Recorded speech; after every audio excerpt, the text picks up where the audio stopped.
Amazing. Right, thank you so much for joining us, everyone. It's really great to have so many people here. I can see more people joining as we speak. I think we are potentially recording this maybe, so if you do miss a bit at the beginning, don't stress out too much. But yes, thank you all so much for coming. I'm really, really excited to kick off with what I think is our first keynote session of the conference.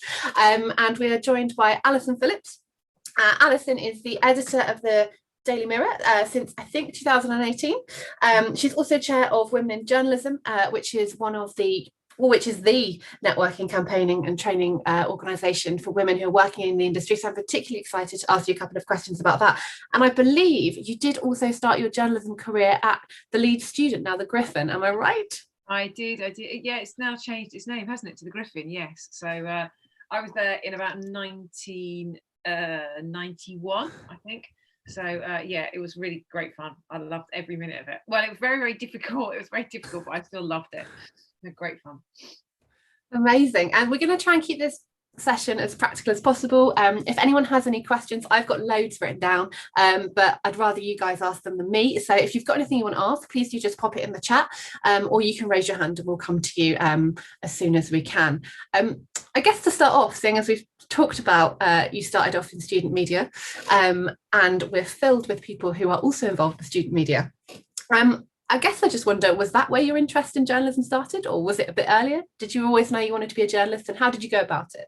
I think by the time I got to university, I already knew I wanted to be a journalist, because I'd messed up my A-levels a bit the first time due to probably simply just not working hard enough.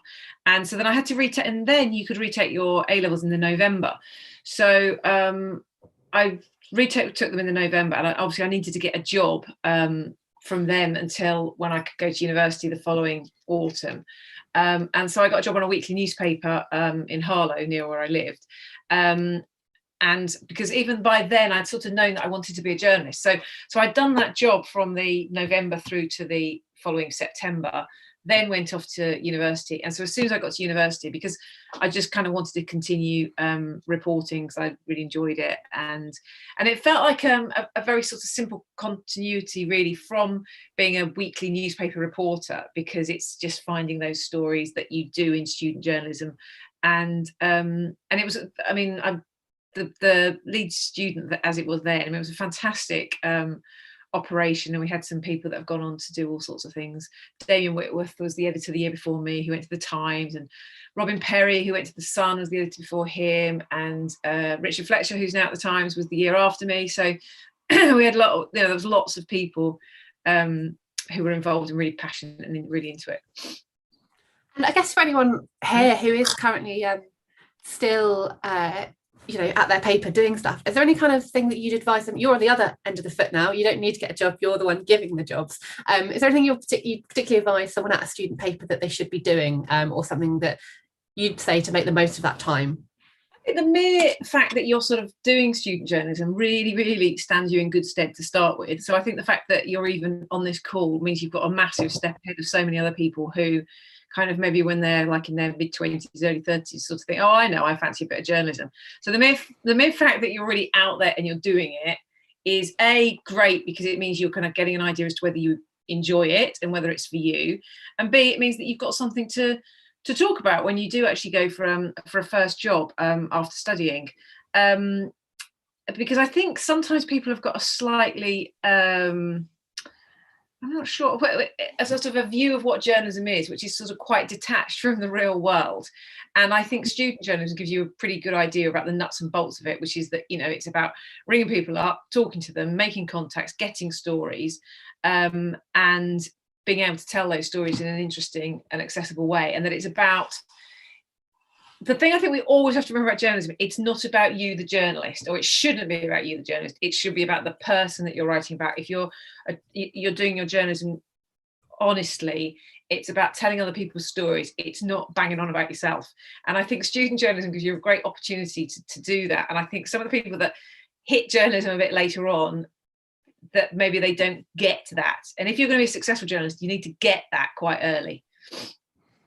Absolutely. And on that kind of like guise of, there maybe being a gap of expectation and reality, is there anything else that you think maybe people don't necessarily realise before they kind of come into a newsroom? I mean, even just what's it like? What's it like working in the Mirror newsroom, or when we've all been remote for the past Great. year? I mean, But it's really good fun. Also, I think that's a really interesting question about there's a gap between perceptions and reality. I think, I mean, it's worth thinking about a few of them. If you're thinking about going to journalism now, it's not terribly well paid. So wrap your head around that. If you're hoping to be living a life of luxury, this probably isn't the career for you. It's not very often, unless you're incredibly lucky, about sitting around writing about what you sort of your views on the world and where it's going right and where it's going wrong. Yes, there are some jobs doing that, but those people that get into those kind of roles of being a commentator, a columnist, have generally done 15-20 years of kind of like, you know, basic reporting until they get to that point. So it's going to be very much, as I say, it's about learning to report. It's about, I mean, and that can be in any field, whether you're doing hard news or whether you're doing the arts or whether you're doing any form of journalism. It's about learning how to tell other people's stories in some form. So I think that's the second thing. It's not about you, it's about the people you're writing about. But I think the other thing, the other thing, of course, to mention is that I'm not sure what people's perceptions is, but it is really hard work. And it can be relentlessly hard work. So be prepared to work Christmas days, Saturdays, Sundays, night shifts. When your mate's going out, you're the one that's saying, I can't go out tonight because I'm working. So there's all of that. And you have got to be prepared to have your phone on at all times, and you've got to be prepared to take calls at weekends. And so all of that. But then the most important thing that everybody's got to remember above all of that is it is also the best job in the world, and it's also great fun, and you have a real laugh every single day, and you are surrounded by people who are really quick-witted and funny and bright and challenging, and you get to meet amazing people and go to amazing places. And if you're curious by nature and you're constantly wanting to your curiosity to be sparked by things, then this is the job. If you're not curious, then it really isn't the job for you, because you'll probably find it all quite dull quite quickly. Yeah, absolutely. I think you can even just tell when you're talking about it. I think journalism definitely is something that is almost like a passion. People really kind of feel like they want to do it.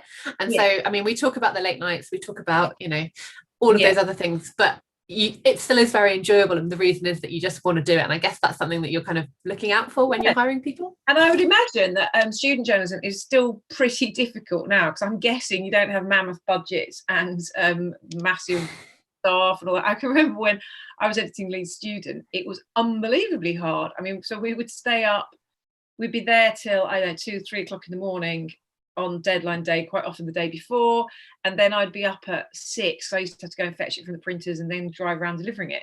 So I know student journalism is tough, which is really good grounding, because so much of it I think about being successful at any job actually is about work ethic, and it's about being resilient and having that resilience. And because sometimes in journalism it can be really difficult, because if you make mistakes, which everybody makes mistakes from time to time, it's a very public mistake. Even if you're actually only on like a weekly magazine or a trade magazine, within your world, that's a very public mistake.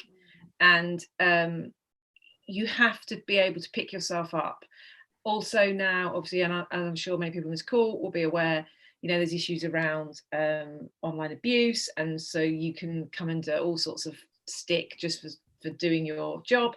And I think, again, you need that resilience to be able to keep going. So I think if you're building up that resilience and work ethic through student journalism, that is so much more important really than being able to write an intro in 20 words or whatever they'll teach you when you do your NCTJ. Absolutely. You mentioned mistakes. What's the biggest mistake you think you've ever made then?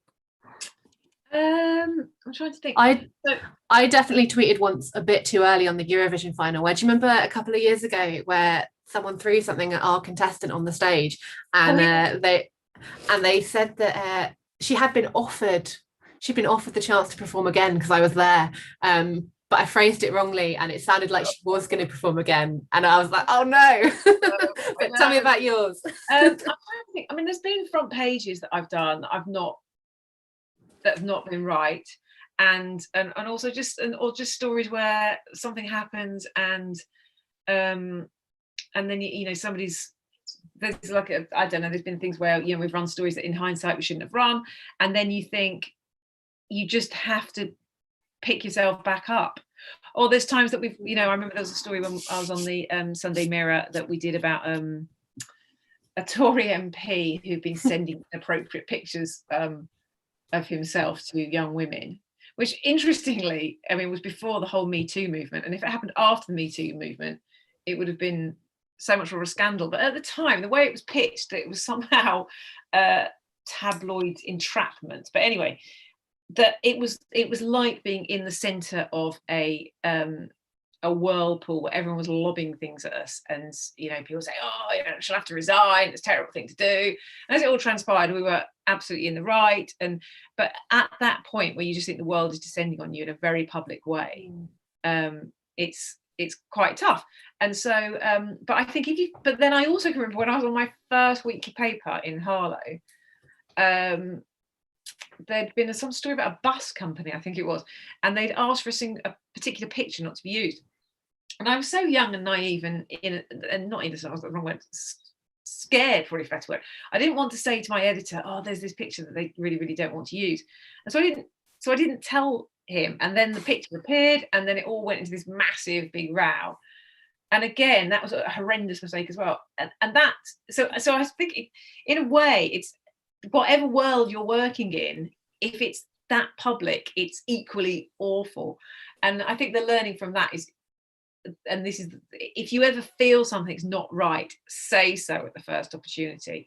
It's always better to have the argument with somebody, or to put your hands up if you've made a mistake sooner rather than later. And you've got to trust your gut instinct, because that's what it's there for. Absolutely agree. So just to go back a little bit to kind of hiring journalists, I mean, I've seen a lot of adverts from Reach at the moment, which is great, but when you're involved in that hiring process, what are the kind of attributes that you're looking for? I guess especially at the, you know, entry level kind of ballpark, what things are you looking for? So the Mirror is owned by Reach, which owns newspapers obviously across and websites across the whole country. Biggest sort of non-commercial, biggest commercial publisher in the country now. So BBC is the only thing that's really bigger than us. And we are advertising for a lot of jobs. We're opening new newsrooms in various areas of the country. So I think the things that we look for is, I think the openness to learn is absolutely crucial. No one at sort of graduate entry level is expecting to get the full package. But there is a thing about people that have got an openness to learn and a curiosity and a desire to grow within that role, and also ability to do hard work, that really trumps virtually everything else. So, I mean, yes, and I can't overstate the importance of the desire for curiosity, because there are people who haven't got that sense of curiosity, and they're never going to quite make it, in that they're never going to be able to ask the next question. And if you can't ask the next question, you're never going to get to the story. And we're also looking for people who like people who are very personable in interviews, people who can chat, people who can chat about the weather when they come in or whatever, because that's so much what a journalist is. Because if you're going to build up relationships with people, build up contacts, you've got to be approachable, chatty, good fun, and most of all, as I said, curious. Yeah, absolutely. And I think, so much of it is just being able to go out and strike up a conversation with a stranger to a certain extent and talk about the weather, which is horrible today. You really can't overstate that. And I know that doesn't come naturally to lots of people, and it might come like not naturally to people who want to be a journalist. So in which case, I guess it's probably like any other skill. You have to just get out there and learn it. If you feel really uncomfortable making small talk with people, make yourself do it until you feel less uncomfortable, because unfortunately, you're not really going to be a particularly good journalist unless you crack it. And this is something, so a bit more of the nitty gritty, I guess, on qualifications, but still on hiring people. We get this all of the time, and you probably know I'm going to ask. And we've got a whole session on this actually later in the conference. But people are always asking, do they need to do an NCTJ? Do they need to do a master's? Do they need a journalism degree? Are you particularly looking for anything in particular? or do you also have roles where you train people up? What would you say is the best advice for? So we do have trainee roles where we put people through. I think you've got somebody on from News Associates later or this morning, so we use their course. But so that's an excellent course, and you come out with an NCTJ at the end of it. So we can help people with that. However, there aren't many of those roles out there, and I kind of feel if you can get on any kind of publication that will pay for your training, absolutely take that, get the training. If you're really struggling to find that kind of role, I mean, I know everyone's already up to their eyeballs in debt, but then I guess an NCTJ, I would never take somebody above somebody else because they had a degree in journalism. And I would never take somebody above somebody else because they had a master's. But the NCTJ, being able to, shorthand, all of that, typing, law is essential. You are going to need it. So if you can get that under your belt, and also it shows a real kind of desire to get that training in as well. And it just means that that's the only bit really that is essential. And you can do it in 20 weeks or on block release, because at the end of the day, it really isn't rocket science, so much of journalism. And it's a trade, I think, rather than a profession. and I think we should remember that. And you've touched on one of the other points there that comes up quite a lot, which is shorthand. Obviously part of the NCTJ. I did it as part of my journalism training, but as I'm freelance, I don't necessarily use it as much now. But how vital do you think that is in terms of, or is it depending on quite what you want to do within the newsroom? What are your views on how essential it is? Well, I think it's pretty. It's also, I think it's essential. It's also about having your own secret code. So if you ever need to keep like a letter or a list that you don't want anybody else to read, you've always got shorthand. I think it's annoying and difficult at the beginning, but it's quite easily mastered if you just stick at it. I always used to I had this thing about I would just do song lyrics over and over in shorthand until and after a while I found it sort of quite soothing almost.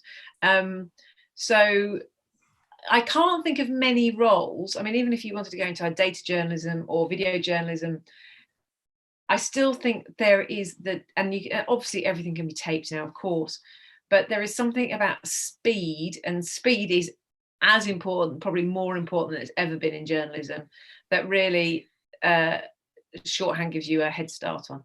And also another thing is, if there are 1 million people trying to get a job in journalism and you can knock, I don't know, 500,000 of them out of the park by having a qualification they haven't, i.e. shorthand, it's probably worth having it for that reason alone. Yeah, absolutely. A friend of mine also, on your kind of note about song lyrics, she will take his notebook down to the pub and just transcribe at the pub. Also good fun to leave around your housemates, wonder what you're writing. Yeah, no, totally. And I guess one last question on that kind of hiring. What would you say, kind of, you mentioned that shorthand or a qualification might kind of give you that little nudge up, but what would you say makes someone memorable? What makes someone really kind of stand out, or really pushes them up that kind of 1% more than everyone else? Well, that is interesting, isn't it? It's about personality, isn't it? So it's no different, I guess, than if you go out and you meet a new group of people for the first time and you're out with a group of friends, and there's somebody that's got something about them. There's somebody who's got a funny story to tell, or an insight that you might not previously have considered, or who can engage in conversation and is interesting to be around. We all know the difference between people who are kind of interesting to be around and who ask you lots of questions and they're interested in you and they're empathetic when you're telling a story, and people who have got no empathy and they're not really interested, they only talk about themselves. They're not really the kind of people you want to hang out with a lot, and they're most certainly the people we wouldn't want in a newsroom, because we want people in the newsroom who are just dedicated on listening to the people that they're interviewing and being able to tell their stories. So I mean, really, good journalists are just a conduit between the public, the people who've got a story to tell, and the screen or the piece of paper on which people read it. And I think the more you've got people who are quite selfless and prepared to just be that conduit, the more effective they'll be as journalists. I mean, of course, Absolutely. yeah, as I said earlier, there will be some people who will go on to have columns and will be, you know, there to commentate on things, but those jobs are pretty few and far between. Absolutely. And I think even, I mean, you've had a bit of experience in kind of writing columns and stuff yourself, but even in that kind of sense, I feel like the things that you were writing were still about uplifting other people's experiences and kind of underserved voices to a certain extent. So I do feel it kind of runs through what you should be doing, is the idea of elevating other people's voice experiences. Yes, and I think, I mean, obviously there are different forms of journalism, have different kind of approaches, but by and large, whether you're writing for an interiors magazine or you're sort of doing real hard-edged politics, it's about getting people who want to talk to you. So first of all, they've got to want to talk to you. They've got to want to engage with you. And if you're not kind of interested in them, or you're kind of using them for the information you can extract rather than actually having a relationship with them, or if you're not warm with them, and if you're not empathetic with them, you're never going to get that information, whether it's for an interiors magazine or for hard-edged politics. You know, I had a really great journalism lecturer who used to say that when you're doing an interview, you actually had to imagine yourself there, so you're actually in the room that whatever instance is happening, whether it be I don't know, a cabinet meeting, or whether it's a crime scene. And then you have to imagine, if I am there and I am actually visualizing this event as it happens, what is the next thing I need to see? What is the next bit of the action that I need to? And some people are more able to imagine themselves and to be empathetic to different situations they haven't actually been in than others. So, and it's that curiousness. So you know, the murderer went and knocked on the door. Okay, what color was the door? Well, it was a green door. Okay, and then who? And then the person opened the door. Who opened the door? What were they wearing? What did they say? And it's that kind of detail that really makes for a rich journalism, rather than kind of superficial bouncing across the top journalism, which is all right up to a point, but it's never really going to take you terribly far. Absolutely. I think that's really, really good advice. And I really love that idea of kind of imagining yourself there, and then what would you kind of be visualizing and seeing. I think that's the color that adds itself to a story, that makes really lifts it from just a simple kind of the who, what, where, why that we're all kind of taught, I think. And the readers don't. The readers, your role is to take the readers into that room. And so by asking those questions yourself, then you're able also to take the readers into that place. Absolutely. And just to switch slightly then, I've got a couple more questions and then we'll take some from the audience. But another question that we get kind of quite a lot of the time is that, you know, people kind of sometimes worry a little bit about the politics of the paper that they work for, or that something leans left or something that leans right.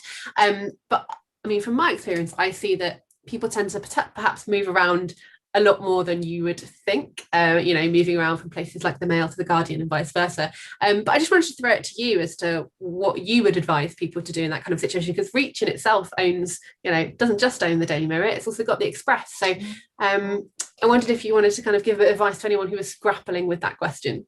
I think first and foremost, if you're a journalist, you're a journalist. It's about telling the stories. It's about ensuring that other people's voices are heard. I think obviously if you do work somewhere that shares your politics, that's a very happy coincidence. I'm fortunate because the Daily Mirror is a left of centre Labour supporting paper that does share my politics. So it enables me to, I think, to be authentic in that position. But I think you've also got to remember that the vast majority of readers, politics is an element of the news brand that they read, but it's not the only element that's important. And the interesting thing is, the more you get to talk to readers and understand readers, is that actually it's all about the package. They're as interested in the puzzles as they are the politics, the sport as they are the education coverage. It's about the package, and that's the same for digital and for print. And I think there's all sorts of reasons why people feel loyalty to certain news brands. Some of it is because it's what they've grown up with. Some of it is that they just feel that it reflects their values. And I think that's an interesting thing. It's not necessarily specifically about politics. It can be about a broader issue around values, and that they feel comfortable with that title, and it's written in a way that they find accessible. So, you know, a Mirror reader's never going to go to the Financial Times. So it's all sorts of issues that, you know, they feel that they're at their, and a successful news brand, I think, feels like being a member of a club, and all the people in that club have got a similar kind of worldview to you and share similar values. So that's not just about politics, it's about the bigger picture. And that's why and that's why I think you have to sort of buy into that. But and if you're at a title for a while and it doesn't really necessarily exactly share your politics, well, I mean, I think if you love your journalism, you'll kind of live with that and then maybe try and go elsewhere later on. But it's not the be all and end all. I think it's really interesting what you said there about kind of, you know, a reader, you know, likes the puzzles as much as the politics, and, you know, it's not just about the politics for paper. And I guess off the back of that, I'm just interested to know, what stories do you particularly find interesting? You know, what are you always keen for someone to pitch you? It's in conference in the morning and you're really hoping that someone's got a set, you know, what topics are you like, yes, I want to hear more about that at the moment?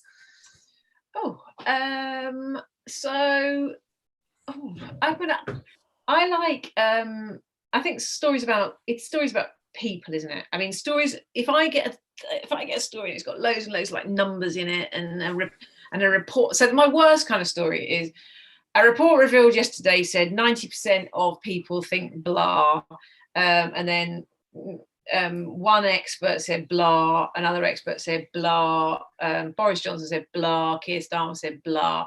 And I just sort of think that is real kind of news by numbers. So that's far more interesting, is if we've got real people that are kind of experiencing whatever the issue is. And you can still, you know, use your data to back up something. So data should be there to back up journalism. Data in itself is very dry. We should, and that there can be a reliance, I think, too much on data, in that, yes, it's important to back up a story, but stories are about people, and stories without people are actually quite dull. And you've got to remember, at the end of the day, you know, I mean, it's a accusation that's long been thrown at newspaper editors, which is, oh, you just want to sell newspapers. Well, yes, we want to sell newspapers, and we want people to click on our stories on the website, because that's how we make money, which is how we are able to employ journalists. And so to do that, you've got to tell your stories in an engaging way. And to do that in an engaging way, you need people, you need real people telling their stories, that brings an immediacy. And it's the only way really get human beings to care about an issue, is if you say to people, you know, 70% of over 70s have had a hip transplant in the last year or whatever, you think, oh, well, okay, that's a marginally interesting fact. But if you get, like, you know, 3 or 4 people who have had horrendous situations where they can't walk, they couldn't get out of bed or whatever, then you've got a story that people care about. Then you're actually going to maybe, you know, affect a bit of action. Yeah, absolutely. And I think that really, I know we've said that, you know, maybe the FT is a special case, but that really does go across all journalism, really, doesn't it?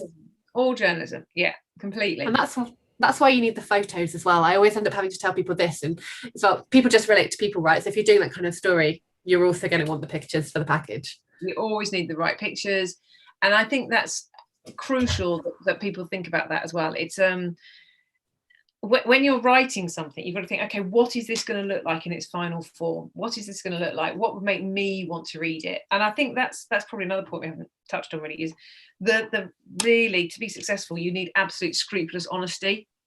If you don't 100% believe that what you're writing is interesting, then the readers aren't going to think it's 100% interesting either.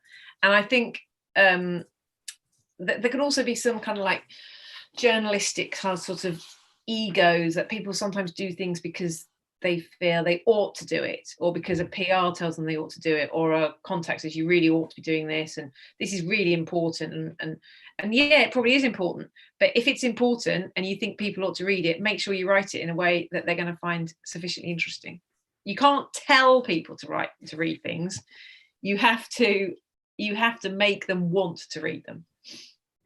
And I think we've almost seen that, we see that now more than we used to, right? As in, like, we never really used to know what sections of the newspaper people would read, but now we know exactly what they're reading because it's online. People, and from my perspective, I think people go, oh no, people are reading this more than this, but that was probably always the case. I mean, you're so right. And so when sort of the early years of digital, somebody from the digital team would say, well, this is working really well. This is working really well on digital. And then you think, well, isn't that just because it's interesting? And so actually it's that point that, and we've done so much work because our newsroom is sort of now one. So we're creating sort of print and digital team together. And the learnings from both sides are really important. I mean, print is a slightly different thing because you are looking at a package, and it's really important to have some things in there that so you've got a broad church of content that different people will be able to pick in different pieces, and it's the overall kind of vibe that you're trying to achieve. Digital is difficult because so much of digital content is read through social, and so people just pick up the odd piece. But it's really, everything has to be interesting if it's going to earn its way. We've had one or two questions, so I'm going to come to a few of those now. So we had one in from Neve, which actually relates to one of the questions I was going to ask you. She says you've touched on skills like shorthand, but is there anything else that kind of makes you stand out in a more kind of forward-thinking way? So, you know, skills for the future, things like digital or engaging audiences. Is there any other practical things that you really kind of look for a journalist to have an understanding? So I think certainly understanding of social is absolutely crucial. Now, that doesn't mean to say, I don't want to put people off by it, because I don't want you to think you've got to be an expert on social, but you've got to have an understanding of it, and you've got to have, but more important than being an expert is a willingness to learn. And I think an understanding of the industry generally and where it's going, and trends for the future, and all those different aspects. But no one's expecting anybody to be an expert at this stage of the game, but a willingness to learn and a curiosity about them is important. Yes. We had another question, slightly different tack with this one, from Jerry, who wanted to kind of ask about, so almost like the more business of journalism side of things. Obviously we've seen a couple of places go behind a paywall. The Guardian doesn't have a paywall, but it tries to drag you kicking and screaming to pay for it. And just, you know, the Mirror is obviously free for anyone to kind of read, and just wondering your thoughts on that strategy, and you know, how to make it work and profitable. I mean, I don't think anybody would say it's easy at the moment, trying to sort of I mean, the strategy from the Mirror for the last few years has been very much around customer registration. So we're doing huge amounts of work on signing up, so we actually know who our readers are, because for all these years we've had millions of readers for years and years we didn't have a clue who any of them were, really. So we're doing a lot of work around customer sign-ups, doing a lot of work around newsletters, and then hopefully we can then serve advertising to those people, which is more tailored to their interests. Therefore, you know, it's got a higher price behind it, and create content that's of more interest to those people as well. I mean, that is easier again, I think, you know, in the sort of niche areas, things like the FT or other kind of niche brands. When you get something like the Mirror, which is essentially a mass market tabloid in the widest sense of the word, it's a lot harder, because the whole nature of what we've done is we've always done all the fun of the fair, really, and sport and showbiz and politics and crime and a bit of everything. But we still know there is a huge demand for that content, and for people who aren't obsessed with news, which I think journalists are by our nature. We have to bear in mind that most people, news is really something they might scroll through on their phone on the bus on the way to work or in their lunch break, and so it's creating this sort of edited, digestible form that they can have. And so we're trying to reach a lot of those people through newsletters. Our digital advertising revenues are now outstripping our print advertising revenues, so we still make an awful lot of money out of print circulation, but you know, there are real opportunities. I think finally we're seeing the Google and Facebook gradually their feet are going to be held to the fire to actually sort of pay for some of the content that they've been using and making huge amounts of money from, and stealing all our advertising revenue for a very long time. So I'm quietly optimistic about the future, that I think there are things in place which are going to safeguard the news industry. And we've got a couple more questions in. I just want to let everyone know we've got about 15 minutes left, so do chuck more in if you've got them, otherwise you'll lose your chance. But before we do, I just wanted to make sure that I asked you about, so we've talked a lot about the Mirror, but your other hat is you are chair of Women in Journalism, Yes. and you know you're a female editor in Fleet Street. I think you know the last, well, I mean, my notes say that the last woman editor of the Mirror before you was a pretty long time ago. 3, yeah. It was a very long time. Yeah. And so I guess I just wanted to ask you about what you feel like the landscape is for women in journalism kind of at the moment, what you think the bright spots are and what you think the kind of challenges are, as that's obviously something you spend a lot of your spare time presumably thinking about. Yeah, so I mean, in terms of editorships at the moment, it's pretty good actually. You've got Victoria News at the Sun, you've got Ruler at the FT, you've got Emma Tucker at the Sunday Times. I'm forgetting lots of people here. Kath Viner at the Guardian. So there's quite a number of women national editors, and then obviously regional is really healthy as well. A lot of the major regional titles have got women editors, and then you've got trade mags. There's a lot of women editors there, and broadcast is kind of getting there as well. So I think it's a lot better than it was, but I never think you can take that for granted, because I think, you know, particularly things like you come into a recession or come out of COVID, and we've seen you know, jobs will be going, people were furloughed, and whenever these things happen across not just journalism but every industry, it's very often women who lose out first. So I think there's that challenge which we have to remain mindful of, and the other challenge I think, which has never really gone away, is that I think for women coming into the industry, it's really good, pretty much equal opportunities. That's great. Where I think it sort of goes a bit awry is after women have children. And although things are improving there as well, better policies around parental leave, and better support mechanisms for women returning to work after maternity, we as an industry and as wider society are still losing too many women from the workplace at that point. So that's something that we need to, because what quite happens, I think, is that we lose women sort of as they're going into kind of management, kind of middle management roles, because that's round about kind of coincides with the age at which many women have children. And that seems a real shame, because even if you come back into journalism 5 years later or whatever, it's so hard to get back to that kind of, because there's so few of those jobs to start with. So, but things are improving, and we need to hold all the news brands to account for what they're doing to support women coming back after children, and to make sure that they're also doing all sorts of other stuff to ensure that their recruitment process and promotion processes are transparent and fair.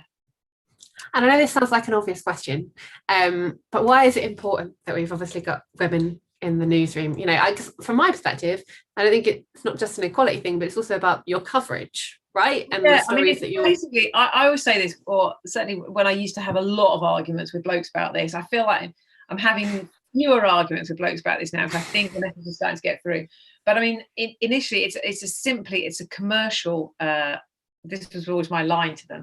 It's a commercial point. If you want to sell more of your product, you have to ensure that you are creating a product that all your customers want to read. So not just half the customers, but something that is kind of relevance to your audience. And that's why a successful newsroom is going to be able to reflect its readers and its readers' concerns, and understands its readers, and, you know, knows the way that readers spend their spare time, and what shops they go to, and what they have for their tea, and all of those kind of things. Because if you're kind of in some ivory tower somewhere and you don't have a diverse newsroom that is kind of living the lives of your readers, you become sort of too far away, and there's no reason why people would come to you, because they don't feel like they belong to that club that we were talking about. Absolutely. And I think that stretches across everything. It's not just about women, it's about class, it's about, where you come from in the country. Absolutely everything. It's about ensuring that you have a staff that reflects your readership, and certainly if you want to grow your readership, reflects the country as a whole. Because otherwise you're just not telling the stories accurately. You're just telling them through the prism of one kind of person. Absolutely. And just to say, as a brief plug, if you're a woman in the chat who's interested in coming into journalism, I think it's free for student membership for women in journalism, and you can come to our events. And we've got a fantastic mentoring scheme as well, which is great, and you get to be mentored by some amazing women across the industry. So yeah, please join up. It's really, if you just go to Women in Journalism, and you'll find all the sign up forms. Awesome. Right, I'm going to try. We've got a bit of a pile of questions, so I'm going to try and power through some in our next 8 minutes. So Ewan says, it feels like at the moment with the pandemic, there's a bit of a saturation of people with experience looking for jobs.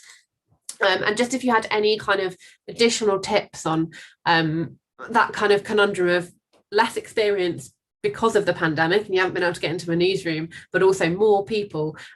So just any kind of general tips on job hunting specifically at the moment. Gosh, it's so difficult, isn't it? So I know, Jem, I always see your newsletter when it comes around, and it does feel like there's quite a lot of jobs out there, but I guess the numbers are just huge, are they, if people applying for each one, do you find? I think that's the thing, is that, and I think there's also a concentration in certain places. Not for me to answer the question, but I'd also say broadening the scope of what you're looking for is really important. I think everyone wants the trainee job at the Daily Mirror. There's potentially less people applying for the B2B job, on a consumer mag. But that's an equally good way, I'd say, potentially to get into the Mirror as well, because 3 years later you come onto your money desk. Really, we do take trainees, obviously, but the traditional kind of route into the Mirror has either been through B2B or through regional and local and regional titles. And actually, I would always really recommend somebody to do those things first, because as we sort of said earlier, you can make your mistakes there, you can build up your confidence there. The skills are exactly the same whether you're reporting on like a local flower show or whether you're reporting on a cabinet meeting. It's about having somebody who wants to talk to you and then being able to ask the right questions. And you are much better off. There is no rush. It is a marathon, not a sprint. Doesn't matter what anybody else on your course has done or whatever jobs they're saying they've got and they put on Instagram. Forget that. Just see so I would really recommend, if you can get on a regional or local title, absolutely try and do that, and if that means going to live at the other end of the country, go and do that as well. It could be great. And you'll turn up to a town that you've never been to before. You'll meet people. It won't necessarily be easy, but you have a great time. And you will immerse yourself in that world, and then when you've done that, it's so much about journalism is about confidence, because when you're confident, you will always ask the next question. So the reason people stop asking questions in an interview is because they're a bit nervous, or they feel a bit awkward, or they think the person's going to be cross, or the person you're interviewing has been a bit difficult, and so you think, I better not ask that because they're not going to like it. It's all about confidence. And confidence isn't, I guess some people are like naturally confident from birth, but I certainly wasn't, and lots of people for various reasons, because not all of us grow up with that gift, or we don't inherit it from our parents, or we're not given it, or whatever, don't have that natural confidence, and that is a skill you have to learn. And I'm not confident all the time at all, but when I'm in an interview situation, I can turn it on and I can do it, and that's what you have to learn. And so I would absolutely say, learn it any way you can get a job. Get the job, and take your time, do that job for 2 years, 3 years, 4 years, and then think about your next step, and just sort of keep moving. But it's not a race. And also just enjoy the job you're in. I think things have perhaps changed in the 20, 30, whatever years since I started out, in that I don't think when I got my first job, I don't think I for one moment considered where it was going to. I just thought, oh, that's good, I've got this job. And I enjoyed it, and I worked hard at it. And if you enjoy something, then you tend to be good at it, and you work hard at it, you'll be good at it. And then before you know it, you've then got another job, and then you do it the same there, and then you get another job. So spend less time thinking about where you're going to, and more all your energy on making the very best of what you've got at the moment. And then automatically, I can guarantee other doors will open up to you. Yeah, absolutely. And also, just to add, the bonus is if you start your regional journalism job at Reach, then you might get some Daily Mirror bylines thrown in as well. You do. Absolutely. Yeah. Amazing. Right, a couple more before we go. Neve says you touched on earlier of how it's very hard working industry, but just if you could talk a little bit around how do you manage to kind of strike that work-life balance, if you can, and how to kind of manage that. Okay, yeah, no, well, so I've got 3 children, and I went, after I had my first son, who's 17 next week, I went down to 4 days a week for a couple of years, and then I had my daughter, who's now 14, and I went down to 3 days a week, and then I had another son who's now 11, and then I went back up to 4 days and then 5 days again.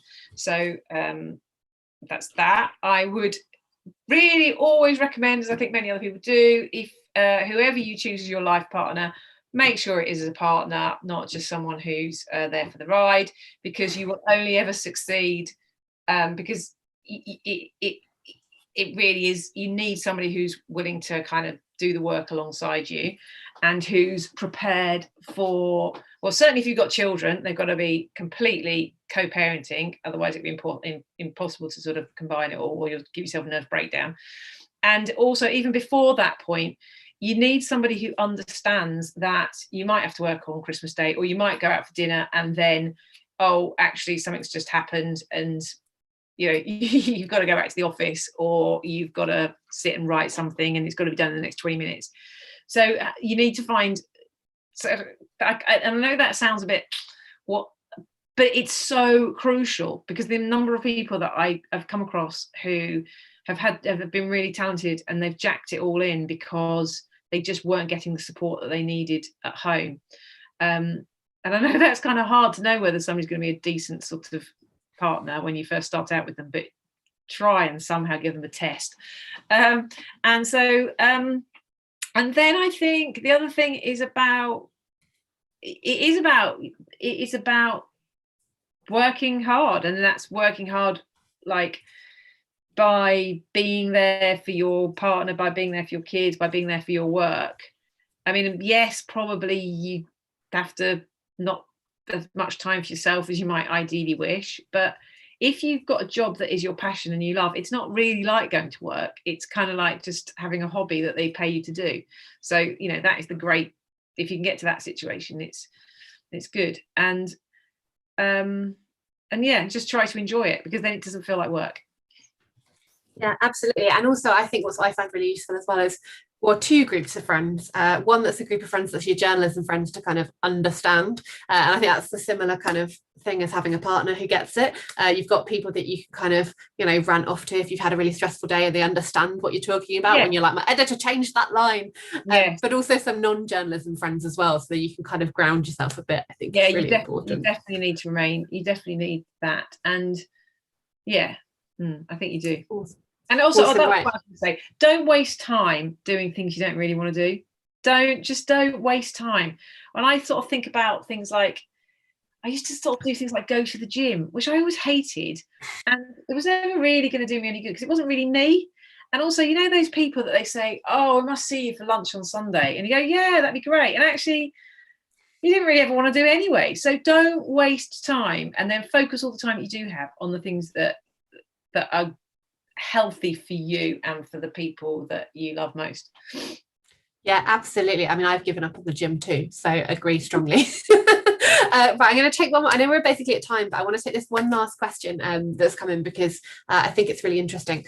So Lauren wants to know, there's much more, and I think it ties into some of the things you were saying earlier, there's much more of a focus on journalists kind of making a name for themselves on Twitter and social media kind of presences at the moment to kind of, you know, break their stories. And do you think this is a helpful way to go about your kind of journalism, or does it become too much of an echo chamber and more about the journalist? Obviously quite a lot to unpack there. I know we haven't got endless time. I mean, but I do sort of, almost sort of feel sorry for people now that there seems this huge emphasis, isn't there, on building your personal brand, and which I know is kind of the thing that's widely talked about. It is widely talked about. I'm still not convinced it's right, in that I kind of think if you're a good journalist, it's about telling other people's stories. And yes, some people, a small minority of people, will become a news brand in themselves, and they will be able to sort of share the news like that. But I think that puts huge pressure on people. I think social media is a really tough world to be a journalist in, because it's so polarizing and it's so angry a lot of the time. And I think it just places huge pressures on people. I think within an organization, if you can get into an organization, however small it is, then you're not entirely on your own, and you can really do the work of journalism, which is breaking stories and telling stories, which is far more important than anyone can have an opinion about anything at any time.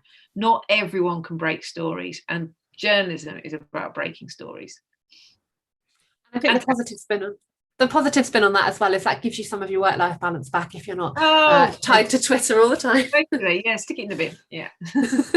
Amazing. Right, I'm getting WhatsApps because we have to clear out for the next person in at 10 to. But I just want to say thank you so much. That was really great and really practical. And I know, we've had quite a lot of questions in that we didn't manage to get around to, but thank you so much, Alison, for joining us. And if you're do stick around, everyone.